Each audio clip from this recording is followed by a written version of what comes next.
Studio से आप देख रहे हैं महाभारत। आपके साथ मैं हूं सुचरिता कुकरेती। अक्षय चिन्ह भारत का है तो क्यों ना अक्षय चिन्ह में लहराया जाए तिरंगा। अक्षय चिन्ह नहीं, अक्षय इंडिया है। तो क्या 1962 की गलती को सुधारने का समय आ गया है? चीन भारत की ताकत देखकर सहमा हुआ है, डरा हुआ है, उसे अक्षय चिन्ह गंवाने का डर सता रहा है। और इसीलिए आज हम महाभारत में पूछ रहे हैं, अब की बार अक्षय चिन्ह के पार। पहले ये रिपोर्ट और फिर महाभारत। धोखेबाज चीन का होगा हिसाब। अक्षय चिन्ह नहीं, अक्षय इंडिया। की बार अक्षय चिन्ह के पार। 1962 की गलती 2020 में सुधरेगी। लद्दाख में धोखा देने वाला चीन भारत के एक्शन के बाद बौखलाया हुआ है। चीन की ये चालाकी उसके गले की हड्डी बन गई है। चीन को अब डर सता रहा है कि लद्दाख की आंच अक्षय चिन्ह तक पहुंच न जाए। चीन ने उस चीन पर कब्जा किया था। जब तक चीन ने भारत के इस हिस्से पर अवैध कब्जा किया हुआ है। 60 साल के कब्जे के बाद अब ड्रैगन की नींद उड़ी हुई। भारतीय सेना के शौर्य से सामना होने के बाद चीन को पता लग गया है कि नया भारत क्या कर सकता है। मोदी सरकार ने भी संसद में साफ कहा कि अक्षय चिन्ह भारत का हिस्सा है। मैं ये बात रिकॉर्ड पर रखना चाहता हूं कि जब मैं सदन में जब जम्मू एंड कश्मीर राज्य बोला हूं, तब पाक ऑक्यूपाई कश्मीर और अक्षय चिन्ह दोनों इसका हिस्सा है। ये बात को और हमारे संविधान ने जम्मू कश्मीर की जो सीमाएं तय करी है और जम्मू कश्मीर के संविधान ने जम्मू कश्मीर की जो सीमाएं तय की है, उसके अंदर पाक ऑक्यूपाई कश्मीर और अक्षय चिन्ह दोनों समाहित। गृह मंत्री अमित शाह ने 370 को हटाते समय संसद में कहा था कि अक्षय चिन्ह सहित पूरा जम्मू कश्मीर भारत का अभिन्न अंग है।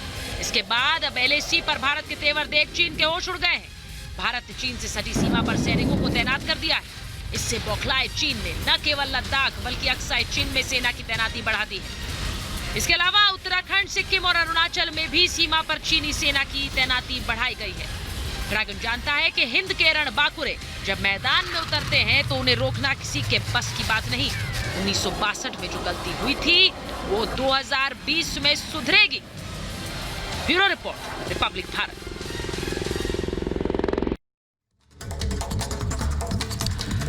और आज महाभारत में मैं पूछ रही हूं ये सवाल, अब अक्षय चिन्ह पर लहराएगा तिरंगा। सवाल मैं पूछ रही हूं कि 1962 की गलती 2020 में सुधरेगी। सवाल महाभारत में मैं पूछ रही हूं कि अब की बार अक्षय चिन्ह के पार। मेरे साथ जो मेहमान महाभारत में जुड़ रहे हैं, मैं उनका परिचय आपसे कराऊंगी। मेरे साथ रिपब्लिक मीडिया नेटवर्क के स्ट्रेटेजिक अफेयर्स एडिटर मेजर गौरव आर्य स्टूडियो में है। मेरे साथ डिफेंस एक्सपर्ट कर्नल दिनेश नैन जुड़ रहे हैं। मेरे साथ बीजेपी के प्रवक्ता नेता सुदेश वर्मा जुड़ रहे हैं। अवनीश अवस्थी साहब मेरे साथ जुड़ रहे हैं। मेरे साथ जुड़ रहे हैं अवधेश कुमार, वरिष्ठ पत्रकार हैं। साथ ही सतीश प्रकाश मेरे साथ जुड़ रहे हैं, दानिश रिजवान, विजय कौशिक, और मेरे साथ जुड़ रहे हैं नामग्याल डोलकर, जो कि तिब्बत संसद में सबसे छोटे सांसद हैं। बहुत बहुत स्वागत है आप सभी का। मैं शुरुआत कर रही हूं आज महाभारत की। दानिश रिजवान आपके साथ, मैं आपके साथ शुरुआत करूंगी और मैं चाहूंगी कि अवनीश जी उनके साथ आए महाभारत में सबसे पहले। दानिश रिजवान तक मेरी आवाज शायद नहीं जा रही है, मुझे बताया जा रहा है। सतीश, विजय कौशिक जी, मैं शुरुआत आपसे कर लेती हूं। मुझे यह बताइए, जहां जो हमारा है वहां तिरंगा लहराना चाहिए। जो गलती 1962 में की, सर बिल्कुल लहराना चाहिए। जो गलती 1962 में की, उसे सुधारने के बारे में कभी सोचा क्यों नहीं आपने? नहीं, मैं मोदी जी से आह्वान करता हूं कि वे जाएं और जो आप सोच रहे थे कि मैं बोलूंगी अब गलती सुधारने का समय है। हम तो मोदी जी के साथ हैं। नहीं सर, बहुत अच्छी बात है। मैंने आपसे पूछा जो गलती 1962 में की थी वो इतने साल सुधारने के बारे में क्यों नहीं सोचा? सवाल ये है सर। देखिए, जब देश आजाद हुआ था उस समय की परिस्थिति देखिए कि देश के आर्थिक हालात सर 1962 से मोदी जी जब तक आए तब तक कितने साल होते हैं? मोदी जी ने देश के आर्थिक हालात को किन स्थिति में पहुंचा दिया है? सर मैंने आपसे एक सवाल पूछा, मोदी जी तो 2014 में आए, आप उनसे सवाल पूछिए। आप पूछिए उनसे सवाल, वहां सुदेश वर्मा है, मैं उनसे आपका सवाल लूंगी। मैंने आपसे पूछा 1962 से 2014 तक कितने साल होते हैं? पास किया गया था कि पीओके विजय हमारा है और अक्साई चीन विजय जी, मेरा सवाल दूसरा है, सुनिए। हमारे इलाके जो विजय जी, 1962 से 2014 तक कितने साल होते हैं सर? इन सालों में आपने एक बार ये कहा नहीं कि अक्साई चिन्ह भारत का है, हम वापस लेंगे। क्यों ये आवाज मैंने नहीं सुनी सर? आज बोल दीजिए ना कि हम भूल गए बोलना। नरसिम्हा राव जी के टाइम में, और अब हम मोदी जी से बोलेंगे कि लाइए वापस। पास हुआ था पीओके को लेकर और अक्साई चीन को लेकर। विजय जी, मैंने कांग्रेस पार्टी के लिए कुछ भी नहीं है। अगर 1962 में हमसे कोई गलती हुई है तो मोदी जी सुधार कर दिखाए ना। हमसे अगर कोई गलती हुई है, अगर हमसे कोई गलती हुई है, आपको अभी भी शक है क्या? आपको अभी भी शक है क्या विजय जी? वो 56 इंच का सीना कहाँ है? विजय जी, अभी भी आपको गलती है। आप 56 इंच के सीने पर आएंगे, सुदेश जी जवाब देंगे, आपका जवाब देंगे सुदेश जी। लेकिन मैं कह रही हूँ अभी भी आपको शक है कि गलती हुई है 1962 में। क्या कह रहे हैं आप? पहले मुझे नहीं सुदेश जी, पहले ये बताएंगे भाई 1962 की गलती है कि नहीं है? 1962 में आपने सरेंडर करा, ये मानते हैं कि नहीं? थे कि हम युद्ध हार गए। 1962 में आपने सरेंडर किया? नहीं, हमने कोई सरेंडर नहीं किया था। हमने लड़ाई लड़ी थी, लेकिन हम लड़ाई हार गए। सर एक मिनट, मैं आपसे एक बात बोल रही हूँ, वो मैंने शब्द इसलिए इस्तेमाल किया क्योंकि आप आज उसका इस्तेमाल करते हैं। सुदेश जी जवाब दीजिए। सुदेश जी, मैं जवाब इसलिए चाह रही हूँ क्योंकि वो अगर हमारा हिस्सा है तो हम वहां तिरंगा क्यों ना लहराए? लड़ाई थी नहीं, लड़ाई बराबरी में होती है। आपने हमारे सेना को मरवाया, पता था आपको हमारी सेना तैयार नहीं थी, इक्विप नहीं थी, पीटी सूप बन के लड़ाई कर रही थी। ये कोई लड़ाई थी? और मैं बताता हूँ क्यों 1962 के बाद आप शांत रहे, आपकी हिम्मत नहीं हुई। क्योंकि राजीव गांधी फाउंडेशन डोनेशन लेता है चाइना से, डोनेशन लेता है चाइना को प्रमोट करने के लिए। और यूपीए सरकार में कितना 800 से ज्यादा गुना इंपोर्ट हुआ इंडिया में। ट्रेड बैलेंस चाइना के फेवर में गया क्योंकि आपका आरजीएफ पैसा खाया था, रिसर्च करवाता था चाइना के फेवर में। आप बताइए क्यों घूस खाया कांग्रेस ने? इस बात का जवाब दीजिए। चाइना से पैसा खाते हैं, चाइना की बात करते हैं, और हम जब जवाब देते हैं तो अब हमारे ऊपर नहीं उठाते हैं। बताइए इसका क्या जवाब है? मैं एक बात बोल रही हूं और मैं सीधा सवाल सुनिए विजय कौशिक जी, पहले तो थोड़ा मैंने आपसे पहले एक सवाल पूछा 1962 से 2014 की कहानी मैंने वो पूछी पहले आपसे। उस दौरान आपने कभी सोचा कि यहाँ तिरंगा लहराना है कि हम हार गए? छोड़ दीजिए उस बात को, अब मैं मौजूदा बात पर आ रही हूँ। मैं सतीश प्रकाश जी को लाऊंगी, रुकिए। हम उसके लिए आप सोचिए उसके बारे में थोड़ा, बताइए कितने साल हो गए, थोड़ी गिनती कीजिए, उसके बाद में वापस आ रही हूँ। पैसा क्यों लिया? मैं ये कह रही हूँ अक्साई चिन्ह नहीं, अक्साई इंडिया, अक्साई चिन्ह नहीं, अक्साई इंडिया।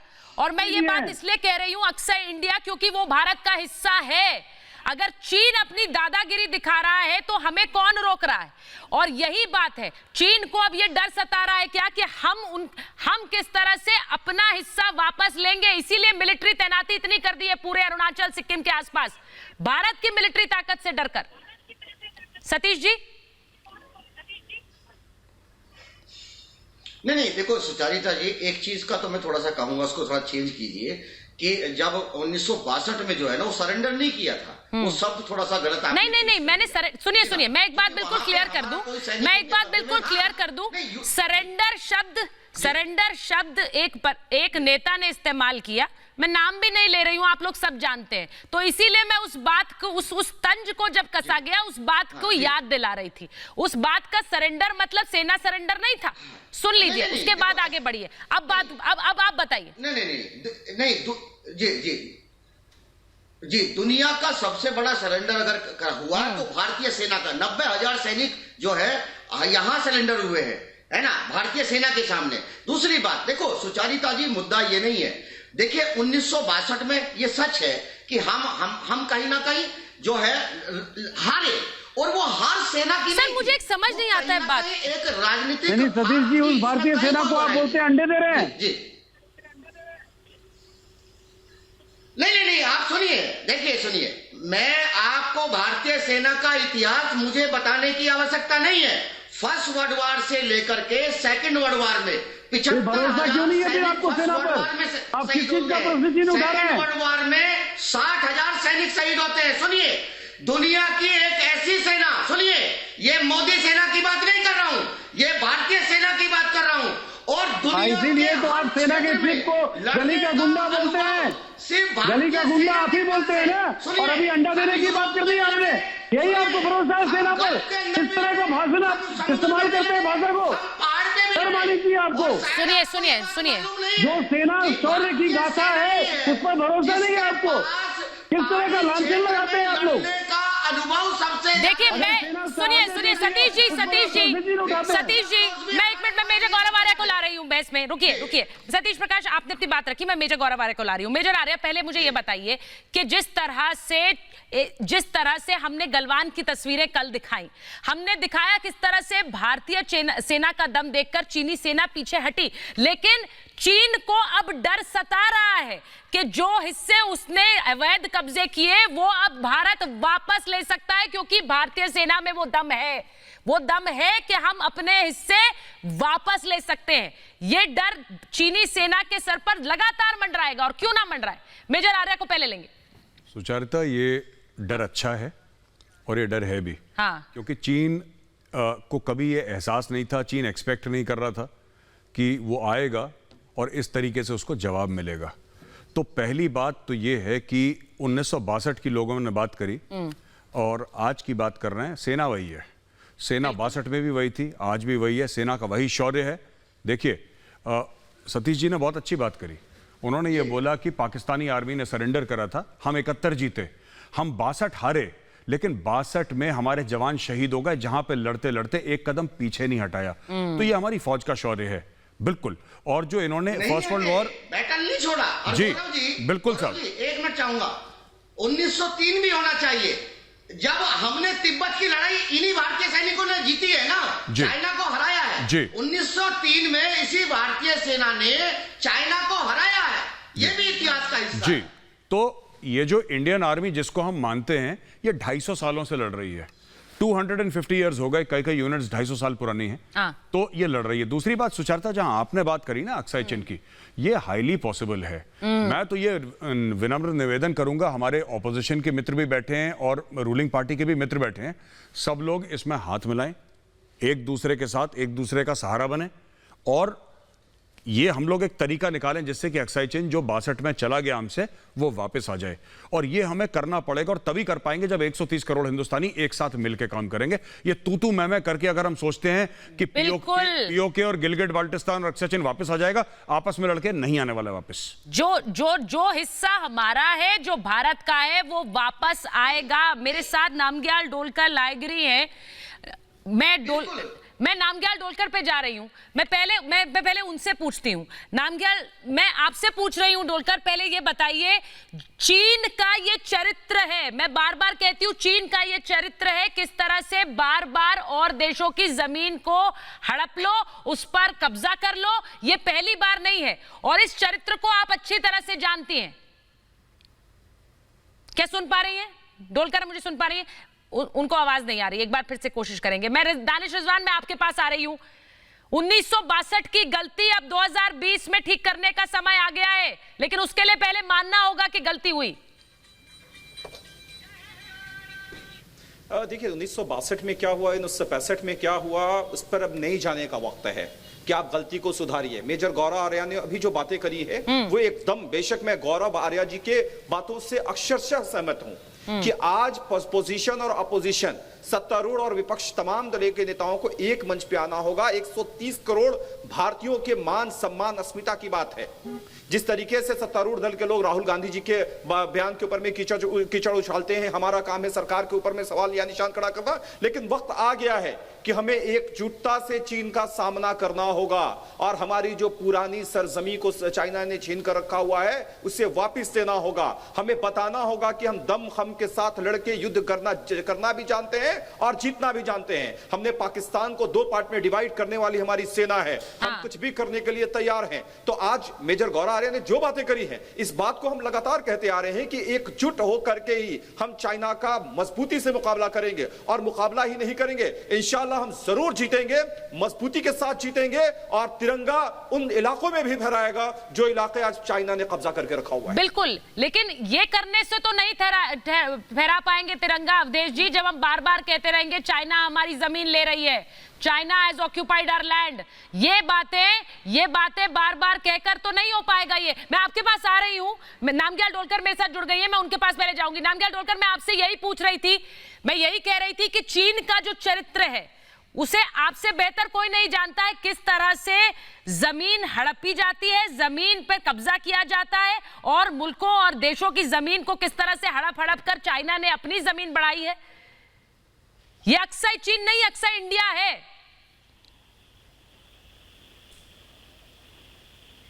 बेशक मैं आपसे बिल्कुल सहमत हूँ।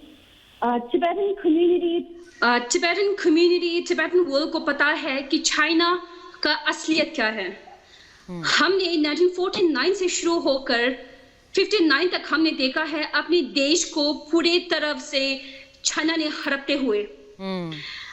उस समय हम सबको we have to know that India की तरफ से जिस तरह का सपोर्ट हमने उम्मीद की थी उस समय हमें नहीं मिला था। उसी वजह से धीरे धीरे करके उनका हौसला बढ़ा, और हमने 62 में देखा कि किस तरह से चाइना ने इंडिया के ऊपर अटैक किया, और धीरे धीरे करके अगर हम एक डिकेड के बाद देखें तो चाइना ने पूरे बॉर्डर में उन्होंने अटैक करना शुरू की थी। अभी जो गलवान वैली में हुआ वो अचानक से हुआ नहीं है, वो हमेशा से चल रहा था, पर हमारे नजर में नहीं आ रहा था। इसलिए आई थिंक आज इस बार जो हुआ हमें लगता है अच्छा हुआ। ऑब्वियसली हमें दुख है जो हमारे जवान के साथ हुआ, हमें बहुत दुख है, इसके लिए हम सॉलिडारिटी देते हैं। पर बेशक हमें ये पता चलना चाहिए कि जो हमारे साथ इस बार हुआ हमें इसको एक एजुकेशन की तरह लेना चाहिए, एक सीख की तरह लेना चाहिए, और इस बार हमें ठोस तरीके से एक्शन लेना चाहिए। आप जब ये कहती हैं कि इस बार एक्शन होना चाहिए, ये लगातार हो रहा है, आप ये मानती हैं कि चीन लगातार इस प्लानिंग में, इस चालबाजी में रहता है कि किस तरह कहां कब जमीन हड़प ली जाए? बिल्कुल, बेशक ये सिर्फ इंडिया की बात नहीं है। कुछ दिन पहले हमने देखा था जिस तरह से नेपाल इंडिया के ऊपर आए थे बॉर्डर इशू को लेकर। अभी हम ये न्यूज़ सुन रहे हैं कि नेपाल का एक जो जगह है चाइना ने हड़प लिया, वो चाइना बन गया। सरप्राइजिंग वाली बात नहीं है। सोचिए, नेपाल का एक हिस्सा किस तरह से चाइना ने अपने कब्जे में कर लिया, ये कोई हैरानी की बात नहीं है। यही फितरत रही है चीन की। बिल्कुल नहीं है, एग्जैक्टली। तो वो सिर्फ इंडिया नहीं है, पूरे साउथ चाइना सी में जिस तरह से हमने देखा है उन्होंने पूरे लैंड को हड़पते हुए, इसको इंडिया को बिल्कुल एक सीख की तरह लेना चाहिए, और हमें एक ठोस कदम उठाना चाहिए ताकि चाइना को एक मैसेज दे सके कि हम ये टॉलरेट नहीं करने वाले। क्योंकि अगर हम ये देख ले कि उनके साथ सुलह करने में लगे रहे तो चाइना को लगेगा कि हमारा जो पावर जो है किसी के ऊपर चल सकता है, किसी के ऊपर हम कुछ भी बोल सकते हैं और हम उस जमीन को अपनी तरफ ले सकते हैं। तो इसको हमें लगता है कि we have to clarify this. बिल्कुल बड़ी बात आप कह रही हैं कि इंडिया के पास पूरी पावर है। आप बिल्कुल बड़ी बात कह रही है। मैं यही बात लेकर जा रही हूं, मैं यही बात लेकर कर्नल दिनेश, पहले अवनीजेश जी के पास चली जाती हूं। अवनीजेश जी, हमने सालों देखा है किस तरह से चीन का ये विस्तारवादी चरित्र रहा है, ये विस्तारवादी नीति रही है कि और देशों के धीरे धीरे कर किस तरह से जमीन पर कब्जा कर लिया जाए। लेकिन क्या अब वो समय है जब चीन को सबक सिखाया जाए, क्योंकि जिस भाषा में वो समझता है उसी भाषा में समझाया जाए? सुचरिता, मेजर गौरव आर्या ने जो बात कही वो तो सच है, इसमें तो कोई दो राय है नहीं। लेकिन सरेंडर किसने की, सरेंडर शब्द का इस्तेमाल किसने किया? और मैं बता रहा हूं कि आज मैं 1962 के सरेंडर की बात नहीं करूंगा, उससे पहले जो सरेंडर हुआ आपको मालूम है आज मैं दर्शकों के लिए बता दूं कि संयुक्त राष्ट्र संघ में 5 स्थायी सदस्य हैं, जिसमें अमेरिका, ब्रिटेन, फ्रांस, चीन। उसमें एक नाम किसका था मालूम है? भारत का था। पंडित जी ने, वो पर्सनली तो पंडित जी को मिल नहीं रही थी, जो पर्सनली चीन को दे दी, तो वो सरेंडर किया। लेकिन अभी मुझे लगता है कि डील हुई होगी, सरेंडर भी नहीं है, डील हुई होगी। क्या लिया और क्या दिया, जिसके बदले में स्थायी सदस्यता दे दी यूएनओ की। आज अगर भारत उस 5 देशों में होता तो मसूद अजहर होता या कोई भी होता, भारत के पास वीटो पावर होती, भारत के पास वीटो पावर होती। वो वीटो पावर अपनी पर्सनल, वो वीटो पावर नहीं है, उसका जिम्मेदार कौन? सुचरिता, मैं इसलिए कह रहा हूँ, इसलिए मैं कह रहा हूँ कि सरेंडर शब्द का इस्तेमाल किसने किया? अधीर रंजन चौधरी के। नहीं, आप निंदा क्यों करते हैं? पहले आप अपने नेताओं की बयानों की निंदा कीजिए। आप इसकी निंदा कर रहे हैं, आप अपनी जैसी जो कह रहे हैं उसकी निंदा कर रहे हैं, अपने नेताओं के बयानों की कोई निंदा नहीं है आपके पास। 640 किलोमीटर चीन अंदर घुसाया, उसके बारे में एक मिनट विजय जी, एक मिनट ने कहा इनके विजय जी, इनके कहते हैं विजय जी, आपके पास अवनिजेश अवस्थी के बयान को निंदा करने के लिए शब्द हैं। अपने नेताओं के बयान पर निंदा की आपने। आज आपने आकर बोला कि जो अधीर रंजन चौधरी कहते हैं मैं उसकी निंदा करता हूं, जो रोज राहुल गांधी कह रहे हैं मैं उसकी निंदा करता हूं। मिल रही थी क्या? बोलिए, आपने कहा ही आकर। मिल रही थी क्या? विजय जी, आपसे सवाल है, सुनाई दे रहा है ना आपको? मैं एक बात बड़ी स्पष्ट रूप से कहता हूं कि कांग्रेस पार्टी देश के साथ है। ये बताओ, माननीय मोदी जी को अपनी हिम्मत दिखानी चाहिए। सुनिए सर, ये रटी रटाई लाइनें हैं, इनका इस्तेमाल आप करते हैं आकर शो पर। पॉइंट आज तक आप रटी रटाई लाइनों का इस्तेमाल आकर शो पर करते हैं। सर, मैं एक बात बता रही हूँ आपको, चाइना जमावड़ा कर रहा है वहाँ। मैं आपको एक बात बता रही हूँ, आप सेना के साथ ही हो सकते हैं। अगर आप सेना के साथ नहीं है तो सर आप इस देश में आपकी जगह नहीं है। मुझे ये मैं आपको सीधे बता दूं, आप यहाँ आकर ये क्यों कहते हैं हम सेना के साथ हैं? हम तो एक मिनट अपनी जय जी, एक मिनट अपनी जय जी, नहीं विजय जी, मैं आपसे पूछ रही हूँ, आपको यहाँ आकर ये कहने की क्या जरूरत है कि हम सेना के साथ हैं? ये कहने की कोई बात है? कौन है यहाँ जो सेना के साथ नहीं है? बताइए मुझे, यहाँ कौन है जो सेना के साथ नहीं है?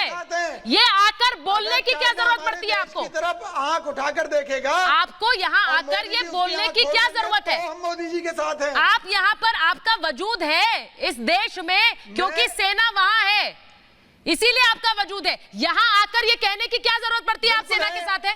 सेना के साथ है नहीं, क्यों बोलना पड़ता है आपको? ये अगर सेना के आपको ये सिद्ध क्यों करना पड़ता है? मैंने तो नहीं पूछा आपसे। अगर मोदी जी ये कहेंगे कि चाइना के लोग हमारी, क्योंकि आप ये रट कर आते हैं, आप जानते हैं आपके नेता जिस तरह के बयान देते हैं आपको ये सफाई देनी पड़ेगी।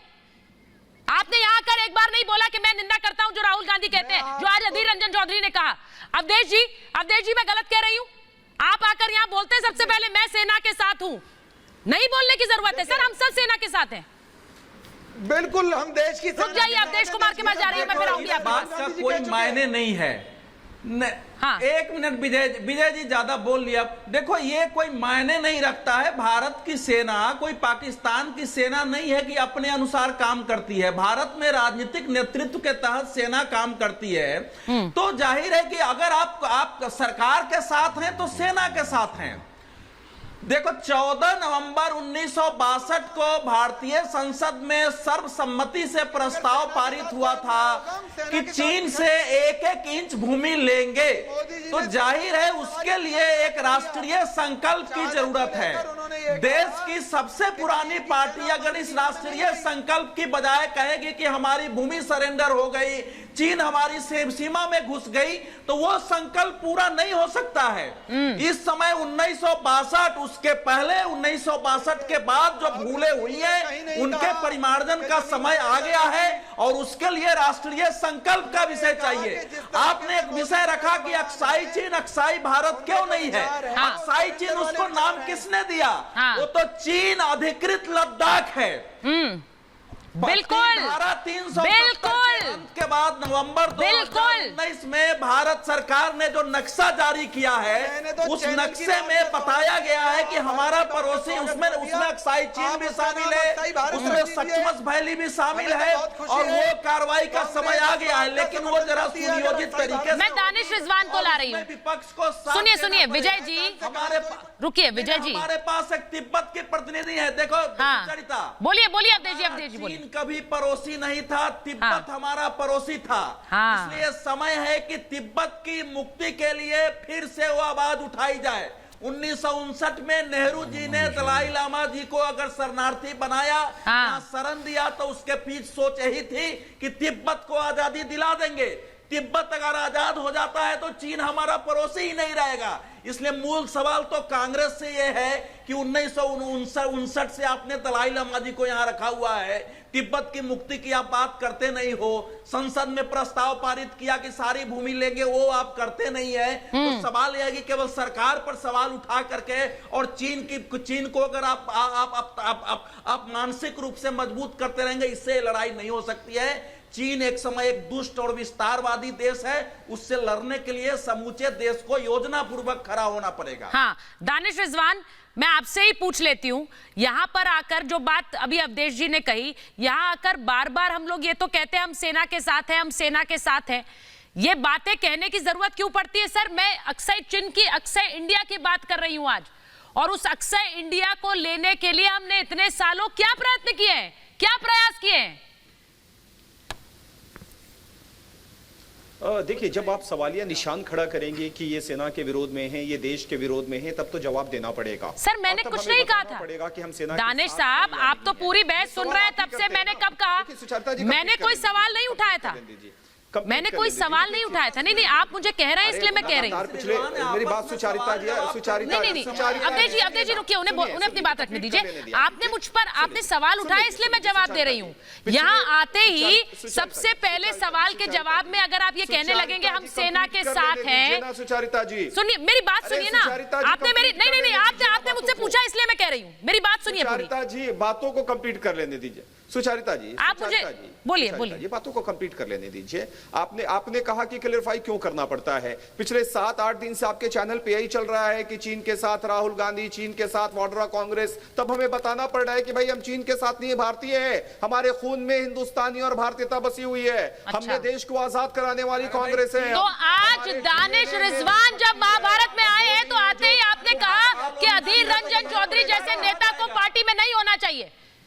आपने कहा, मैं आपसे पूछती हूं, आप यहां बैठकर अपने खून में भारतीयता की बात करते हैं, बड़े बड़े कसीदे पढ़ रहे हैं यहाँ पर, आपने आकर बोला कि ऐसे नेता जो इस तरह के बयान देते हैं निकालो पार्टी से। कहेंगे तो राहुल बोला आपने, क्या बयान दे दिया? आपको नहीं पता है, क्या आपको नहीं पता है, आपको नहीं पता है, क्या बोल दिया? एक सेकंड में बोल दिया हिंदुस्तान की सेना के खिलाफ। एक मिनट अवधेश जी, एक मिनट रुकिए। क्या बोला है अधीर रंजन चौधरी ने? क्या बोला? आपको नहीं पता? आपको नहीं पता है क्या? या आप ये पूरी भूमिका बनाना चाह रहे हैं कि आप बोलना ही नहीं चाहते हैं? भाई, आपके एलओपी, आप नहीं बोलना चाहते हैं कि उन्हें निकाल दिया जाए पार्टी से, है ना? सुनिए मैडम, ऐसा है कि हम उस देश में रहते हैं जिस देश के प्रधानमंत्री को एक नेता गूंगा प्रधानमंत्री, बूढ़ी औरत और क्या क्या नहीं बोलता गया। अभी हाल में सेना पर एक तक वाले चैनल ने सवाल खड़ा किया था ना, सेना पर ही सवाल खड़ा कर दिया था, तो उसके बारे में किसी को कोई चर्चा नहीं करनी है। उन्होंने सीधे तौर पे कह दिया कि भाई ये तो एक सेकंड, कोई और चैनल क्या करता है ना मुझे उसकी चर्चा करनी है और ना मेरी जवाबदेही है। दानिश रिजवान, मैं एक बात बिल्कुल क्लियर कर दूं, लेकिन यहाँ अगर आप रिपब्लिक भारत पर आएंगे तो इस तरह के बयान आर नॉट एक्सेप्टेबल। मैं आपको क्लियर बोल दूं, no, they are not acceptable. अगर आप यहाँ आकर मुझे बताना चाह रहे हैं कि आपके खून में बड़ी भारतीयता है, हर भारतीय के खून में भारतीयता है। सर, रिस्पांसिबिलिटी सबकी होती है सुचारिता जी। सुनिए, भारतीयता की कसीदे पढ़ते हैं आप सर यहाँ आकर, लेकिन आप बयानों को गलत बताने के लिए नहीं है। वो चाहे कोई राजनीति, आप बयानों को गलत नहीं बताएंगे। आप मुझसे पूछ रहे क्या बयान दिया? राष्ट्रीयता के मामला में रिस्पांसिबिलिटी सबकी होती है और सवाल सुनिए, दानिश रिजवान, मैं आपको एक बात बता देती हूँ।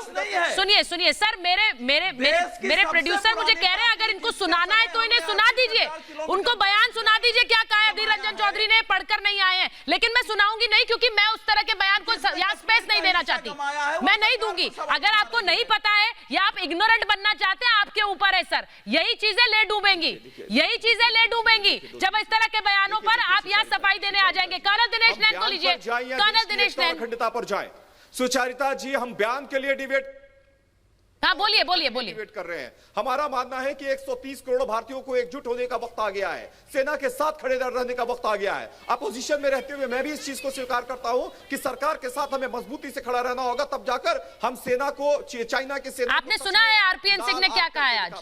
आपने सुना? ऊपर में एलिगेशन लगाने का कोई वक्त नहीं है। बिल्कुल सही कह रहे हैं आप, मैं नहीं लगाना चाहती हूँ एलिगेशन। तो इस तरह के बयान मत दीजिए ना जिस तरह के मुझे एलिगेशन लगाने पड़े।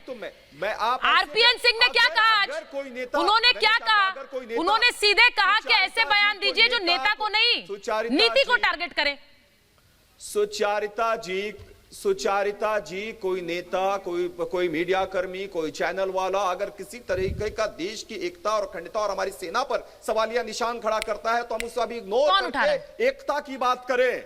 दानिश रिजवान सबके रिस्पॉन्सिबिलिटी बिल्कुल सही कह रहे हैं आप बिल्कुल सही कह रहे हैं। दूसरे पर allegation Danish Rizwan, I am with you, मैं आपके साथ हूं और इसीलिए मैं कह रही हूं आप बिल्कुल सही कह रहे हैं। लेकिन अगर मैं यही बात कहते हुए ये मान रही हूं आपके साथ हूं, तो फिर आप क्यों नहीं बताते उन बयानों को गलत जो अधीर रंजन चौधरी कहते हैं, जो राहुल गांधी, वो सही कह रहे हैं? मुझे ये बता दीजिए, वो सही कह रहे हैं? वो जब रोज लिखते हैं China has taken our land, वो सही कहते हैं? मैं सीधे तौर पे कह रहा हूं, वो सही कहते हैं? नहीं मैं आपसे पूछूंगी, आज आप बताइए हाँ या ना, वो सही कहते हैं जब वो कहते हैं China has taken our land? यही नीति होनी चाहिए। मैं सीधे तौर पे कह रहा हूं कि ये सही है। नहीं सीधे तौर पर मुझे बस ये बताइए, I will take it, I will end it at that. नहीं, मैं उस पर खत्म कर दूंगी। दानिश रिजवान, आप मुझे ये बता दीजिए, ये कहना सही है? मैं देता हूं, ये कहना सही है? भारतीयता खून में बह रही है आपके, आपने अभी मुझे बात बताई। सुनिए मेरी बात, दानिश रिजवान, ये कहना सही है हाँ या ना में जवाब दीजिएगा। ये कहना सही है रोज रोज China has taken our land? ऐसा बयान गलत है, ऐसा बयान गलत है। मैं हिंदी में कह रहा हूं, चाइनीज में नहीं कह रहा हूं। सही कह रहे हैं, बयान गलत सही कह रहे हैं, गलत देता है। मैं भी बोलता हूं तो गलत है। बिल्कुल सही। अब आप मान रहे हैं कि गलत बयान है। कोई भी सवालिया निशान खड़ा करता है, वैसे लोगों पर मैं कार्रवाई की बात करता हूं, वो चाहे मेरे घर के सदस्य हो, मैं हूं या कोई हो। अगर देश की सेना पर सवालिया निशान खड़ा करता है, देश की एकता और अखंडता पर सवालिया निशान खड़ा करता है, तो उसके ऊपर में कार्रवाई होनी चाहिए। कार्रवाई होनी चाहिए, वो चाहे किसी न्यूज चैनल का एंकर हो या किसी पॉलिटिकल, एकदम होनी चाहिए। वो चाहे किसी न्यूज चैनल का एंकर हो या फिर किसी पॉलिटिकल पार्टी का सदस्य हो या कोई कितना बड़ा भी नेता हो, उसके ऊपर में कार्रवाई सुनिश्चित होनी चाहिए। दिनेश नैन, ये बात आज दानिश रिजवान ने मानी है, आपको लगता है धीरे धीरे यही होगा? धीरे धीरे वो सब लोग जो साथ खड़े हैं इस तरह के बयानों के बाद आपसे छिटकेंगे? देखिए सुचारिता, हंसी आती है। 130 करोड़ जनता की जो आन बान शान है, उसकी रखवाली करने के लिए आपकी सेना, चाहे हाजी पीर पास हो, चाहे सियाचिन, चाहे गलवान वैली हो या नकुला पास, हर जगह पे खड़ी है सीना ताने हुए। और मैं आपको एक बात ये भी बता दूं कि हम लोग अपना खून का एक एक कतरा वहां पे इसलिए बहा देते हैं क्योंकि हम सोचते हैं कि हमारे किसी भी देशवासी की इस आन बान शान पे आंच ना आ जाए और हमारी जान इस आन बान शान के सामने बहुत छोटी हो जाती है। तो मैं समझता हूं कि अपनी सेना के बारे में शान रखना या उसके बारे में अच्छी बातें करना या उसके साथ खड़े रहना या उस पर गर्व करना सिर्फ उस टाइम पर ही क्यों जब चीन के साथ खड़ी है या पाकिस्तान के साथ, वैसे ही क्यों नहीं? आप ही की तो आन बान शान है। रही बात आज जो चीन के बारे में आप सवाल कर रही थी जी, देखिए सुचारिता, चीन जो है ना उसका एक बहुत पुराना 1940 से एक सलामी स्लाइसिंग रणनीति चली आ रही है जी। ये वो रणनीति है जिसमें चीन जो है बड़े शातिर तरीके से अपने पड़ोसियों ही नहीं, अपने पड़ोस से दूर भी जो काफी ऐसे देश हैं जिनके नक्शों पे या जिनकी जमीनों पे झूठे नक्शे बना के सबसे पहले हवा उड़ाता है कि ये हमारा इलाका है।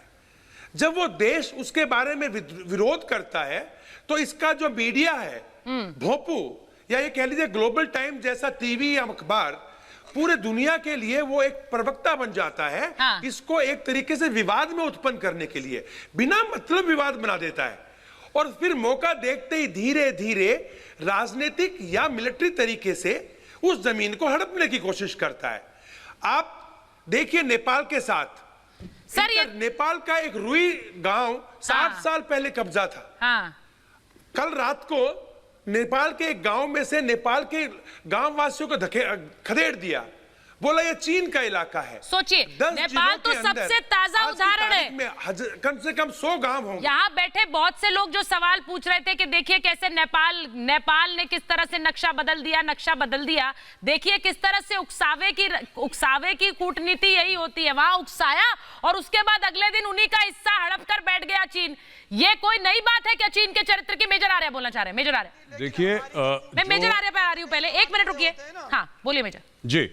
जो नेपाल चाह रहा था कि भारत का नक्शा बदले, लिपुलेख की बात करी थी और एक दो जगह की, नेपाल का खुद नक्शा बदल गया। जहां तक मुझे पता है चाइनीज फोर्सेस आई वहां पे, जो उनकी बॉर्डर पुलिस है वो अंदर आई और उनके साथ एक पॉलिटिकल ऑफिसर आया और उस पॉलिटिकल ऑफिसर ने ये मेरी जो सुनी बात है, मुझे पता नहीं बट मैंने सुनी है इसलिए मैं बता रहा हूँ। I am not very sure of this, but उन्होंने अनाउंस करा बाकायदा लोगों को जो वहां पे नेपाली सिटीजन्स थे, उनको बोला कि साहब आज से आप चीनी हैं, आप नेपाली नहीं हैं। सोचिए। और जो डिसएग्री कर रहे थे उनको मारा पीटा, उनको वापस दूसरी जगह जाने को कहा और बाकी लोगों को बोल दिया कि साहब ये चाइना का वो है और आप यू आर चाइनीज सिटीजन, अब कहानी खत्म।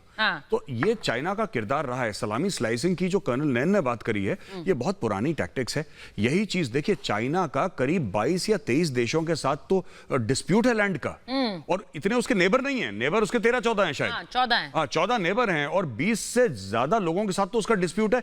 मतलब चीन का, मैं सिर्फ ये कहना चाहता हूं, चीन का अगर किसी भी देश के साथ लैंड का डिस्प्यूट है, इसका मतलब ये नहीं कि उसकी बाउंड्री उससे मिल रही है। आप 3 देश छोड़ के हो फिर भी चीन का डिस्प्यूट है आपसे, फिर भी चीन कहता है कि नहीं साहब वो हमारा एरिया है। ये चीन का किरदार है। इसलिए तो सोचिए, जो बात मेजर आर्य ने कही कि बैठे बिठाए एक दिन सुबह व्यक्ति उठ रहा है, डोलमा आप हंस रही हैं, आप तो जानती है इस बात को। सोचिए कि वो लोग उठे, नेपाल के गांव के लोग, और उनको बताया गया कि आज से आप चाइनीज हैं, आज से आप चाइना के लोग हैं। सोचिए, ये कर रहा है चाइना सिर्फ हर जगह।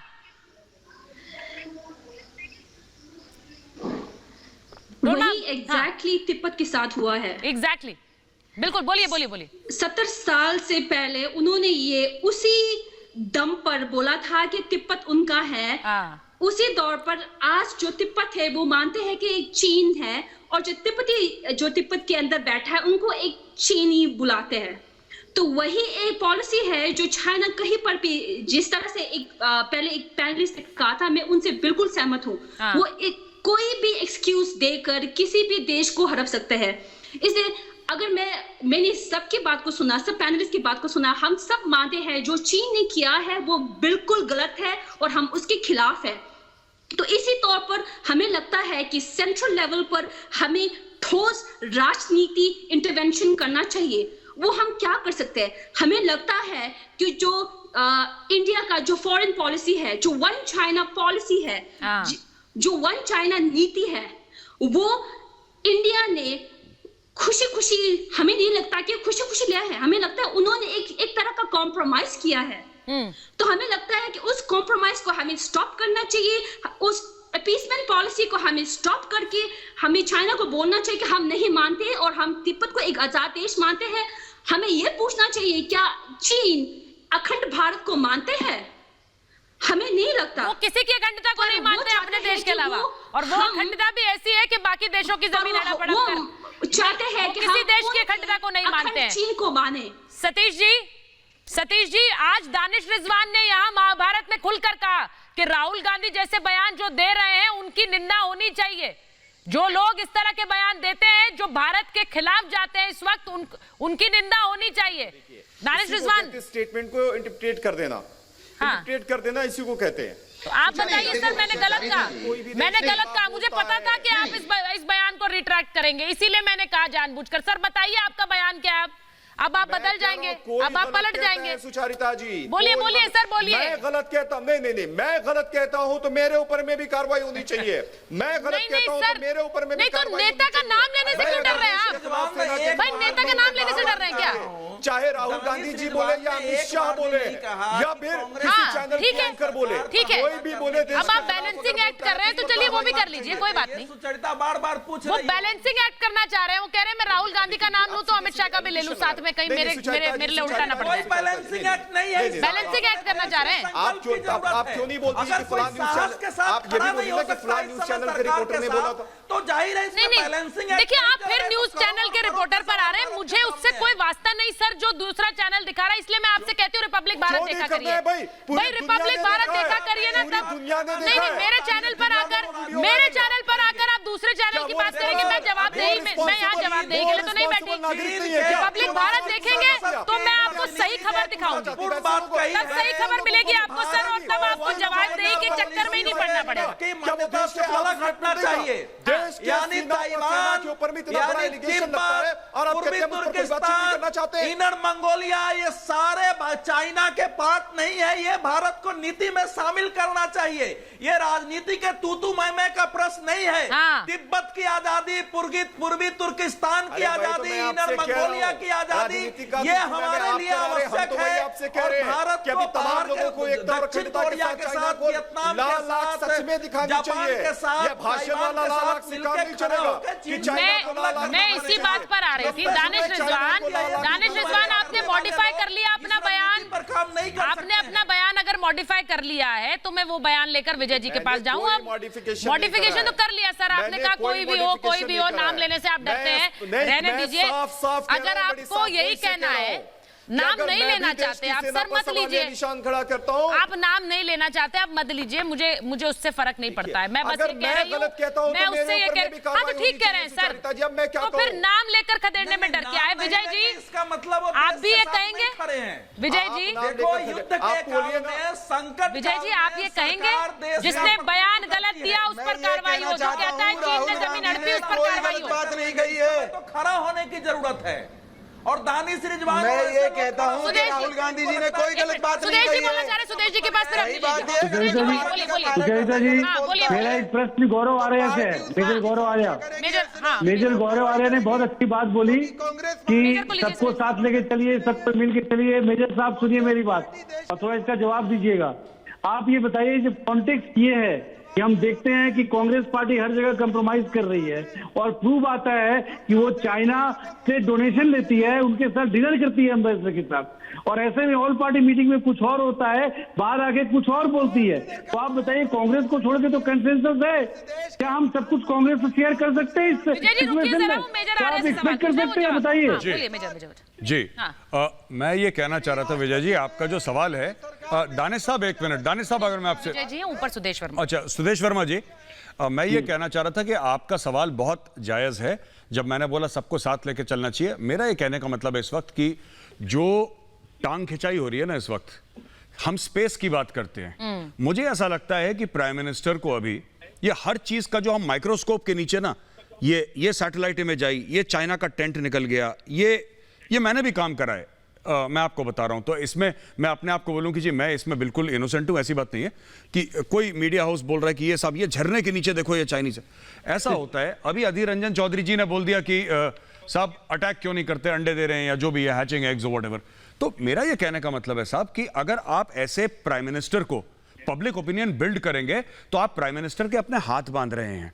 आप मजबूर कर रहे हैं एक पॉलिटिकल पार्टी को जो कि पावर में है कि आप यही रास्ता लो। अगर आपका 56 इंच का सीना है तो आप अटैक कर दो, अगर आप में दम है तो अटैक। आप इतना साउंड क्रिएट कर रहे हैं, ये let the prime minister be for some time. आप पीएम को अकेला छोड़ दें, आप उनसे बोलें साहब we stand with you, no if no but, आपको जैसा ठीक लगे हम आपके पीछे खड़े हैं, लेकिन भारत की अस्मिता और भारत की जो अखंडता है उस पर कॉम्प्रोमाइज नहीं होगा। बाकी आपको जो करना है आप करिए, लीव हिम बी। आप उनके हाथ मत बांधिए अभी इफ और बट करके रोज हाथ बांधिए मत, हाथ मजबूत कीजिए, हाथ बांधिए मत, हाथ मजबूत कीजिए, जिससे कि वो तिरंगा अक्सर चिन्ह नहीं, अक्सर इंडिया में भी लहराए और पीओके में भी। याद रखिए हाथ मजबूत करने की जरूरत है। मेरे पास समय इतना ही था महाभारत में, बहुत बहुत धन्यवाद।